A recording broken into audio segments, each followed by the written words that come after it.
प्यारे बच्चों, सबके लिए एक छोटा सा निबंध स्वच्छ गंगा निर्मल गंगा। और इस निबंध के माध्यम से हम लोग गंगा नदी के बारे में, स्वच्छ गंगा निर्मल गंगा।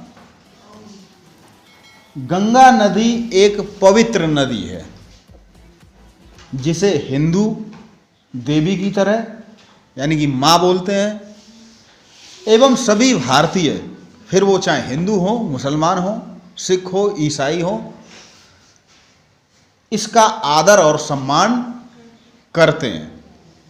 क्योंकि बहुत से ऐसे गांव हैं जो गंगा नदी के किनारे बसे हुए हैं, विभिन्न धर्मों के लोग रहते हैं, लेकिन सभी लोग उसका सम्मान ये मानते हैं कि ये एक पवित्र नदी है और उसका सम्मान करते हैं। गंगा नदी हिमालय के गोमुख से, गोमुख नामक स्थान से निकलकर,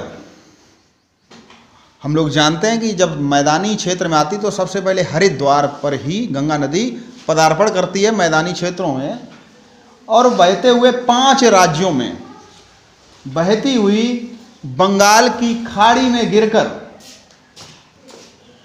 गंगा नदी 5 राज्यों में बहती हुई बंगाल की खाड़ी में गिरकर 25 से 25 यानी कि 2525 यानी कि 2525 किलोमीटर की यात्रा करती है। इतना लंबा सफर तय करती है। गंगा नदी के किनारे बसे प्रमुख शहरों में ऋषिकेश, हरिद्वार में दवाइयाँ बनती हैं और काफ़ी औद्योगिक क्षेत्र, फर्रुखाबाद हम लोग जानते हैं, हमारा कन्नौज भी, कानपुर, इलाहाबाद, पटना, भागलपुर आदि जैसे बड़े नगर बसे हुए हैं।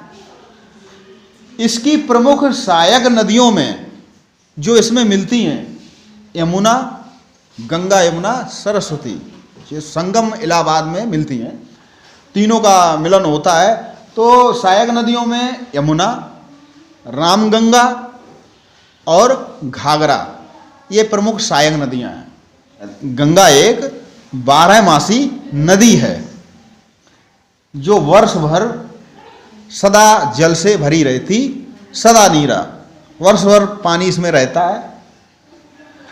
और अपने किनारे बसे क्षेत्रों में कृषि हेतु जल उपलब्ध कराती, यानी गंगा नदी के जल से जो भी किनारे नगर गांव बसे हुए हैं उनके लिए कृषि के लिए जल उपलब्ध कराती है। और साथ ही गंगा नदी के किनारे की जो मिट्टी होती, उपजाऊ मिट्टी होती, तो वो भी कृषि हेतु बहुत ही सर्वोत्तम होती है।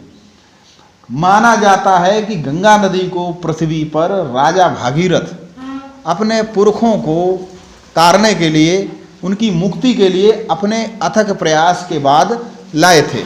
या हम इस तरह कह सकते हैं कि शंकर जी की जटाएं यानी कि हिमालय पर्वत से गंगा जी, हो सकता है कि उस समय गंगा जी जमीन पर ना बहती हों, तो वो अपने प्रयासों से वहाँ के राजा रहे हों और गंगा नदी को अपने लोगों के लिए, अपनी प्रजा के लिए, कि उनको सिंचाई के लिए जल उपलब्ध हो, इसके लिए उन्होंने गंगा जी को, नदी को पृथ्वी पर यानी कि मैदानी क्षेत्रों में लाए हों।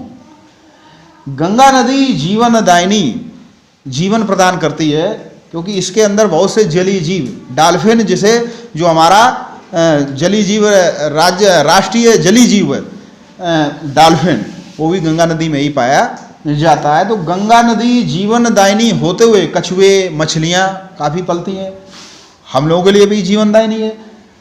प्रदूषण की समस्या से जूझ रही है गंगा नदी इस समय, प्रदूषण से प्रदूषण क्या, गंगा नदी काफ़ी प्रदूषित हो चुकी, कहीं कहीं तो महानगरों में गंगा नदी का पानी काफ़ी जहरीला हो चुका है, मछलियाँ मर जाती हैं।